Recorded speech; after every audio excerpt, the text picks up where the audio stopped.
We're pleased to be joined now by European Ryder Cup captain Luke Donald. Luke, welcome to your 17th PGA Championship. How much have you looked forward to competing in yet another major? Well, yes, where I am in my career, I'm obviously very grateful to the PGA of America for giving me this invitation to play this week. I still, aside from my captain's duties, I like to work on my games, keep working at it, and playing majors is always fun. The atmosphere, playing on world-class golf courses against world-class field, testing your game. It's going to be a test for me this week. It's a brute of a golf course, very long, and with the weather, it's playing even longer. But glad to be here. It's great to be around all the players, playing another major is always fun. Yeah. And then also with your captain's hat on, how do you feel about another strong showing from the Europeans following the Masters? Yeah, it's great. Talking to a few guys, it's always nice when potential guys on your team are up there each and every week, playing against the strongest fields in golf and doing extremely well. Sometimes it's a little bit of a, when you have two or three guys up there, like at the Masters we had, obviously Rory, Justin, Ludwig last week, Shane and Sepp. There's always got to be one loser as well, which is the tough part, because I'm texting the guy saying hard luck, but inside I'm thinking, this is great because I've got a few guys that potential guys all playing really well. So it's a great problem to have. I love the momentum that we have so far. The players always seem to elevate their games in Ryder Cup years, and it's good to see. That's great. Thanks. We'll take some questions, starting right here with Juan. So look, we always, and especially now, we talk about the animosity, the tensions of the Ryder Cup, and maybe because I'm European and American at the same time. Do you have memories of moments when the fans from Europe and the US come together, the players come together? The great things about Ryder Cup being a place where everybody comes together, no? The Ryder Cup has an amazing history, and I think that's what creates really fun viewing for the fans. I think golf in general is very much an individual sport, but the Ryder Cup is team, and it relates a little bit better to the fans because of that. They're used to watching basketball and football and soccer and team sports, and they get behind those teams. And I think that's why the Ryder Cup is special. It's played over a lot of history. There's a good balance of US and Europe winning. It's been a good battle over the last 30, 35, 40 years. Going back and forward, and I think players love that, and then the fans love that, and the players certainly as captain for Rome, just seeing those relationships, those moments in the team rooms where they get to chat together and share stories and all that kind of stuff. I think it's just a very unique week compared to what we have the other 51 weeks of the year. So that's what makes the Ryder Cup very special. And at the same time, will you say you're friends with the captain of the American team and the players of the American team, and your players are friends too, no, in a way? No? I think we have a deep respect for everyone. And, in the end, there's always, after 3 days of long battling on Sunday night, we always come together and we share stories.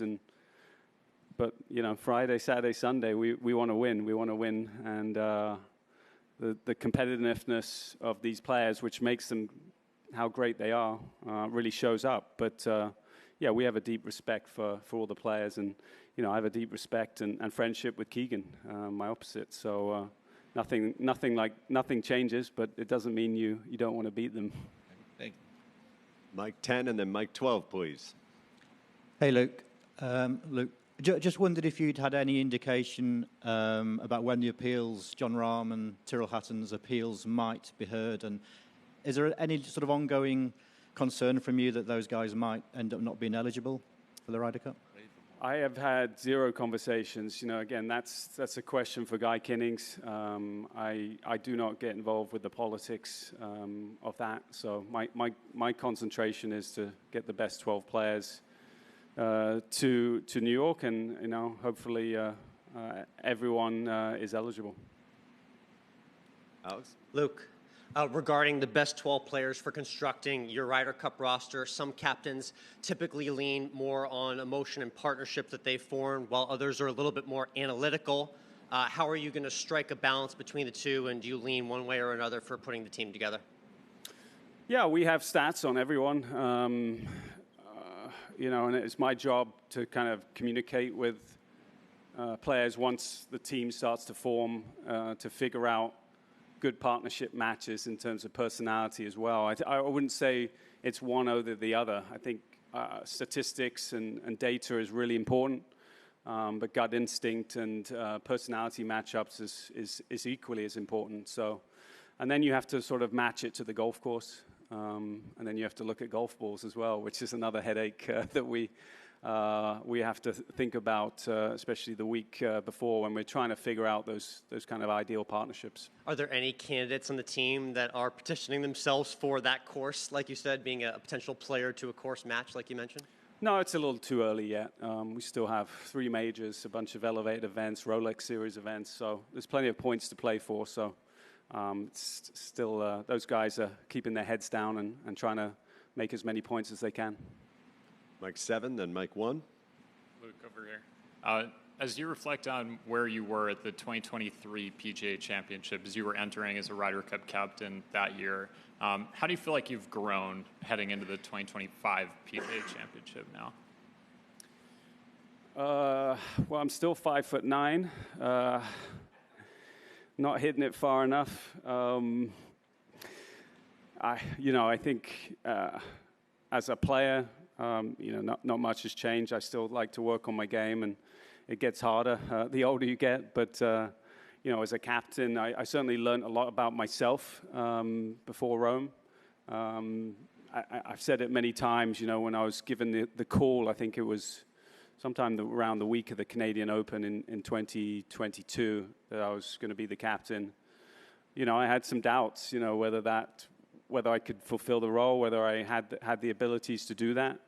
And I certainly, in the last 3 years now, I've learned a lot about myself. I've learned a lot about leadership. I've learned about, how to come out of my natural introvertness a little bit more. I think it's only helped me as a person.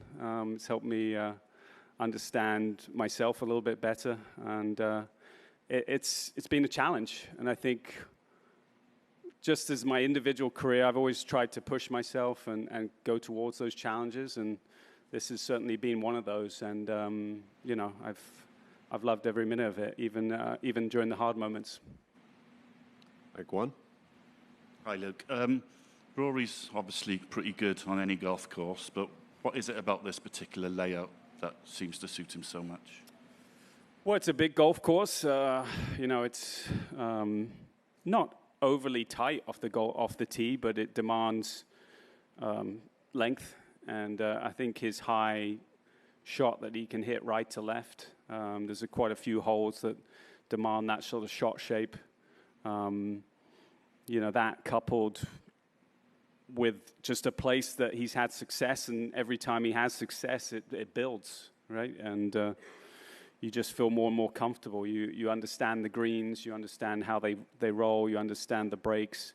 He obviously feels comfortable on the greens as well, but having, the greens have some slope, and having shorter shots, shorter irons into some of these greens, you can control it a little bit. It's a little bit like Augusta in that regard. So, it's a golf course that certainly fits his game. Up here to Mike 13.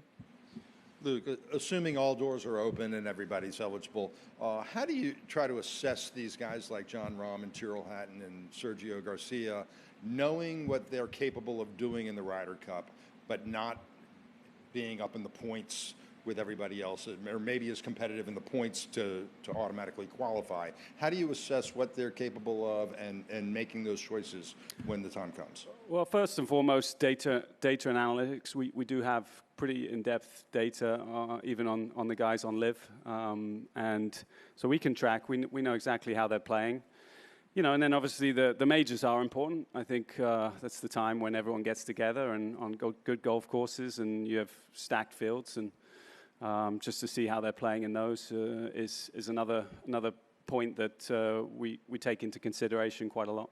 And also knowing how intense the atmosphere is likely to be at Bethpage, how important will it be having guys who've been in that cauldron before over more rookies? Yeah, I think I will certainly give a little bit more of importance to experience. People who have been able to handle those big moments under the most scrutiny, those major championships, people who can step up, have had chances to win or have won major championships. I think it's something I'll definitely consider, and it will be something that could give someone an edge if they're on a very similar playing field in terms of statistics. Alex, right here. Yeah. Luke, you said part of your job is to put together the best team. And I know you said also that you're not involved in the process in regards to Terrell or Sergio or John. But does that mean you wouldn't advocate for them if the process went there against them? Well, I would love for them to be eligible, but again, I'm not involved in that process. That is not my role. I'll leave that up to Guy, and I think he can answer that one better than me. So just to confirm, so you do believe that your role is to get the best team together, but yet you wouldn't be willing to advocate for those guys if they weren't eligible? Well, I think Guy knows that I want my best 12. Let's put it that way. But I haven't talked to him about that. Over to Mike 5 and then Mike 2. Luke, sorry. Over. Hi. Of your 12, how many would you say are locked in currently? And as part of that, Jon Rahm was asked yesterday if he's basically been given a nod and a wink to say that you're in one way or the other, but you deferred that question to you. So, yeah. Well, I haven't given anyone a nod. I think it's a little bit too early for that. Again, we have very in-depth stats. We know exactly how these players are playing. We have a great idea of where they stack up against each other and against the US. But I think it's a little too early to be giving anyone firm assurances right now. We have 3 majors, Elevate events, plenty of other events, Rolex events to play, and I want them to go out and feel like they go and earn it, and that's going to play well. But again, we do have a lot of stats in terms of John. He's one of the best players in the world, and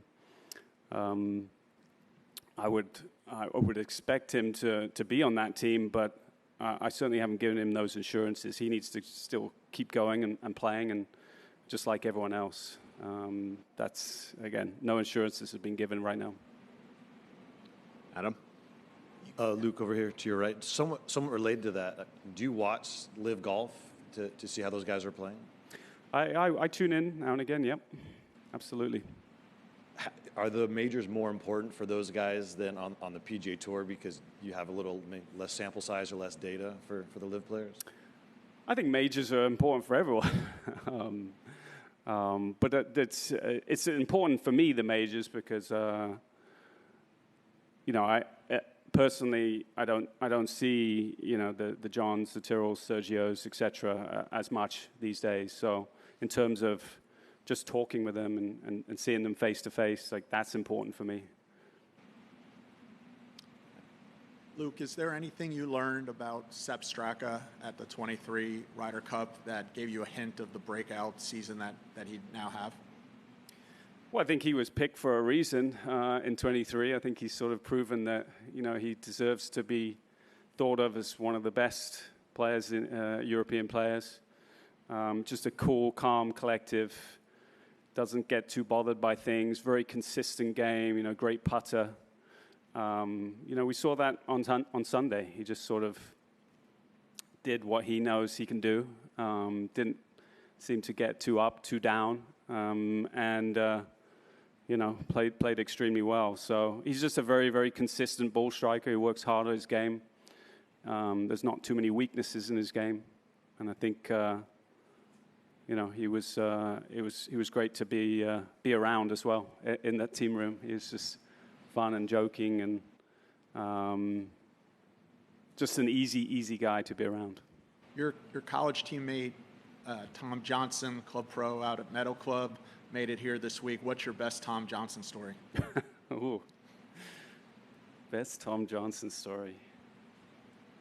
I don't know. I'm not sure they're appropriate for this audience. We had some fun in college though for 4 years. That's for sure. We'll wrap things up over here with Sean. A few people I've spoken with on the International President's Cup team, they all say, we've just got to do what Team Europe does in order to beat the Americans. Have any of them reached out to you to try and better understand the recipe? I talked to I talked to Trevor more for myself when he was captain before Rome. I ran into Jeff Ogilvy at the Masters this year, and he wants to sit down and have a little chat. But again, I'm happy to kind of share what we do if it helps. There's obviously they're still building a little bit of their history, and it certainly has been a little bit one-sided. The results, I'd say the competition is probably closer than the results would say. I'd be happy to talk to Jeff. Great. Thanks for your time, Luke. We Thank appreciate you. it.